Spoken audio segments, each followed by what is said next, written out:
Yes. I'm made of plasticine. I would assume that's I don't know what they're referring to, but I would assume that I was probably sweating in that picture, and that probably made me kind of greasy and shiny. And yes, I am made of plastic. and there's a team of stop action animators who animate me. Surely that's got to be one on your list of dream videos to make, hasn't it? The Aardman Animations Fallout Boy video. But like I said, I've been animated my whole life. So. True. Lozzie wrote, I get bullied a lot at school for being a freak. Were you bullied at school, and if so, how did you cope? I was bullied at school until I started playing music. I started playing music when I was about 10 or something like that, and from there on, I was like this weird level of like not popular, but like generally everybody would high five me in the hallway. That was where I was. Where I wasn't. They wouldn't call me to hang out on the weekends. You know, it wasn't like that. But in general, they wouldn't make fun of me. I've got such a the lesson I learned is just do whatever you do. You know what I mean? Like as long as that doesn't involve shooting a bunch of other kids. You find your niche, don't you? Yeah, find your niche. I have a vivid image of you in a small baseball cap walking down the corridors of your high school with people going, "Yo, Stumpy!" and then the high five. Is that it? Is that how it happened? Basically, the funny thing is I don't really wear caps until I started singing because when I was drumming, like whatever, you're behind the drums, but then when you're singing, like that's you're out there, and everyone sees you and everything. So I would hide behind my hat, and that's when I started wearing it. You're lucky you're not in Slipknot. They seem to have a tougher time with the old stage nerves. They have to wear masks. That's even worse. Yeah, that would probably get pretty annoying after a while. I gotta hand it to Slipknot. Good job, guys. Yes, well done, boys. Lastly, Brandy wrote, oh no, I know what I wanted to ask. I know you can play the drums. Ever considered switching it at a show and playing the drums live? And what else can you play? Because it sounds like you're pulling a Prince and trying to learn everything about music. I don't know. I started out as a drummer. I moved up to bass, and then I moved up to guitar. And I kind of dabble in like trumpet and trombone and stuff. And I play some piano. On this record, I play a lot of piano. But do I ever think of switching it up? No. I think Andy's an awesome drummer, and I think it'd be silly. I played with My Chemical Romance once. At Warped Tour, I played a song with them on drums. It was awesome. I was really nervous though because I hadn't played drums in seriously like 5 years, and so I'm sitting in the trailer. Like there was this weird trailer at Warped Tour before you get on stage. It's kind of like the backstage room almost. And I'm sitting there and I'm practicing my ass off, and Gerard's like, "Dude, it's okay, calm down." And I'm like, No. Like I haven't played in 5 years. You don't understand. And like. I took it really seriously, and the song's maybe like 2 minutes long. Was it one of the really fast ones? Was it like "I'm Not Okay, I Promise" or something? Yeah, it was. Was it "Thank You for the Venom"? I can't remember the name of it. Sure. I can't remember what song I played, but it was a pretty fast one. Yeah. So unfair. You want to be doing one of their slow ballads. That's the way to go in. No. I chose that song, Did you? I did pretty well, except Bob Breyer, the drummer, likes to set his drums pretty far away, like. And so he plays with his like arms instead of his wrists. And so I couldn't keep up with some of the fills, some of the really fast fills, because I don't have the arm strength that he does. He's a lot more buff than people give him credit for. Well, you need one of them with big muscles in My Chemical Romance, I think. Yeah. Just be ready. Sure. The other thing, because I'm a drummer myself, and it's the hardest thing, isn't it, when you get on somebody else's kit? Yeah, pretty much. It's like playing the guitar and someone's moved the strings further apart than you're used to. No, it is, and that's the thing that's so weird that, I don't think anyone really thinks about when they think about drummers, but everybody's very specific. I mean, even down to, Andy has pretty much a 3-piece kit and a snare, and then maybe 3 cymbals. He's really pretty light as far as his kit. He doesn't have one of these, Neil Peart, all the way around him kind of kits. Yeah. And I always thought on a kit like that you need to have a little bell at the end, because it's like typing, isn't it? You do that fill. You go biddly biddly biddly biddly biddly biddly biddly biddly ting. Yeah, totally. I think, as far as music supervision goes, I thought it was a lot less intense than it is. I was like, oh yeah, it's like these dudes like, pull some songs out of a shoebox, and then it's like, music supervised, whatever. Like, and after watching or learning about the process further, and how many different edits happen, and how fine-tuned it is, it's given me a little, like, somewhat new respect for that. As far as this episode goes, I know that everybody's been talking about that this is an episode people have been kind of hanging on and waiting for a while, and so it's really cool to be a part of it.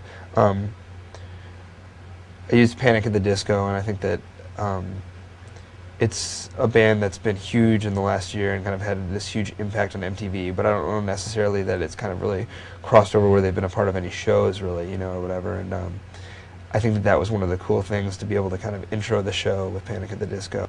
Also, it's really exciting to have Cobra Starship be involved in the episode, just because they're friends of ours, and they're kind of this young and upcoming band, and I don't know that people would hear it on TV if it weren't in some place like this, and this is kind of cool place, because I think that it can kind of be like the vanguard for people hearing things for the first time. And then Fall Out Boy, I'm obviously really excited for, because our record just came out, and the funny thing is the song The Afterlife at the Party, it's funny because it's used during I think it's used during the Bolt House scenes at the Bolt House offices, and the funny thing is the song was written while being at one of the Bolt House parties at Hyde, so it's kind of weird how it comes like totally full circle, I guess.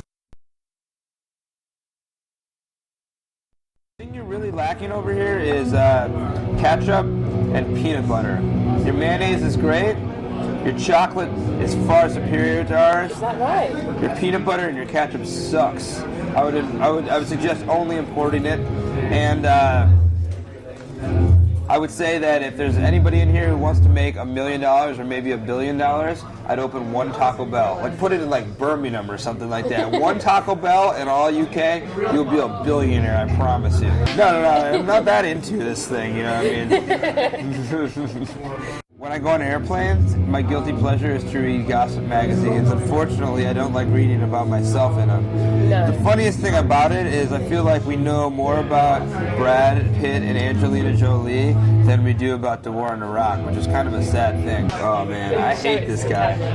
This is the guy that runs, runs hell when the devil's up here hanging out. Is this a serious toy? Like it's sold over here for serious, or is it a doubt joke? it. Yeah. I wonder how anatomically correct it is. He's wearing boxers. What kind of boxers? I mean, they're just kind of like rednecky boxers, I guess. That takes us nicely on to our next subject, actually. Alright. Yeah, I don't want to go too deep in there. I will wear Calvins. I won't wear, these are a little bit too, briefy for me. I don't like boxer briefs either. I like this one that's in between the boxer brief and the brief. I think it's called a sports brief. I like that you don't get, because I wear really tight pants, that I don't get an underwear line on the pants on it, or whatever. I'm kind of a little bit girlish as far as that goes. Do you think This says UK XL, and I'll be honest, I just don't wear an XL. I wear SM, small. For the most part in the United States, this is what you drink when you're like 14 years old and you can't drink anything real. You like drink this until you get sick, and you don't even get sick from the sugar, the alcohol. You get sick from the sugar. I do have to say I only like putting stuff like that is blue, bright orange, that kind of stuff in my body. It's always funny to watch your pee come out and smell real weird and look real weird. That's everything? Yeah. That's the whole fucking bag? Yeah. Are you serious? We didn't have very long with you. I was just getting into it, man. I was ready to go. I was just ready to go. So, what did you think about the Panic show? In that regard, I guess. I mean, I love it for Panic at the Disco. I mean, let's be honest. At the point that, like their biggest tour they did, it's fucking ridiculous. You know what I'm saying? Like, those dudes are like some of my best friends. It's fucking insane. You're like in the Wizard of Oz. You know what I'm saying? And it's out of control.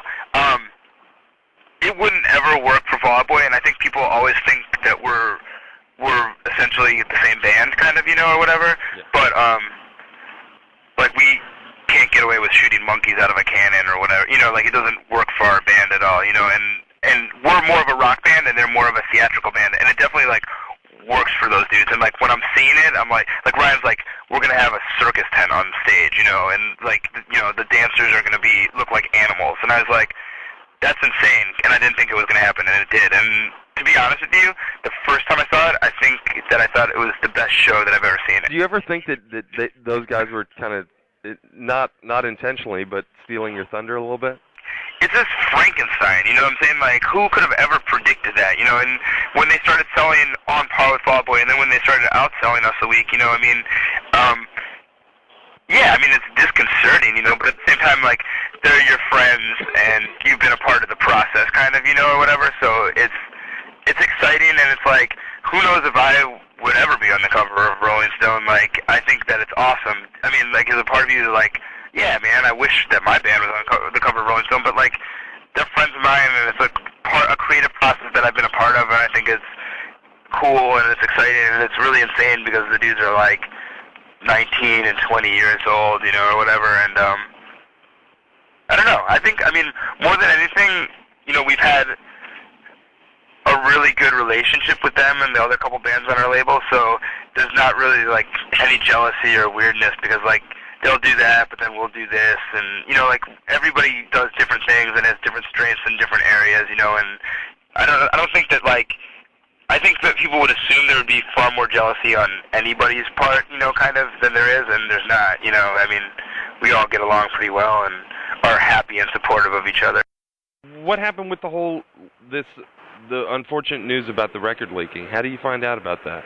It's the same way that I seem to always find out about bad news, where you get, like, the one or two text messages, and you're like, ha ha ha, and you're, like, always in the middle of an interview or something. I was, like, in the middle of an interview for, like, Korean radio or something insane, and you, like, feel the color drain out of your face because you get, like, the third or the fourth one, and they're like, all your songs are on the internet, and you're like, holy shit, and, like, you kind of, like, peace out on whatever you're doing. Like, you leave whatever you're doing, and then I called, and, like, I found out it was actually the real listing, and then I freaked out, and I was like, I want, you know, somebody in jail, I want somebody fired, you know, like, you freak out, and then, you know,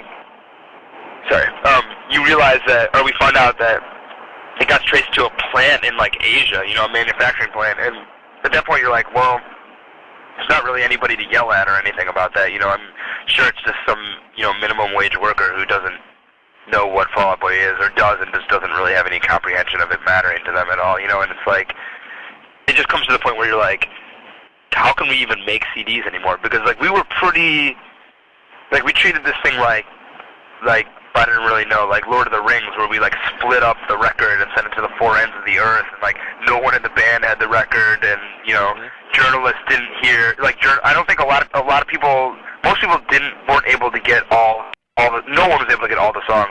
Some people were able to hear all the songs, I think. Right. You know, and we were real, and it's just like, it's more frustrating than anything because it's like, I mean, at the end of the day, I think that our band's gonna sell CDs, you know, and, like, we're either gonna be one of the last bands that sells CDs or the first bands that does this other new thing, you know. Either way, it doesn't really matter.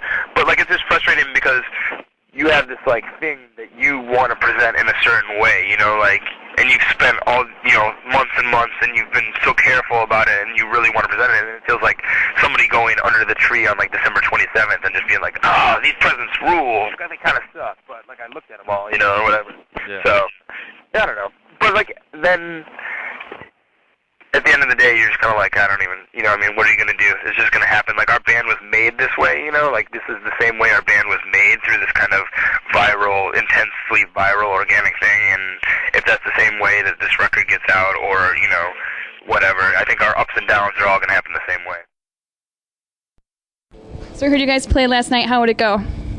It was great. It was really fun. It was a, you know, great first night, so. You're enjoying Detroit Rock City? You are, aren't you? You can just admit it.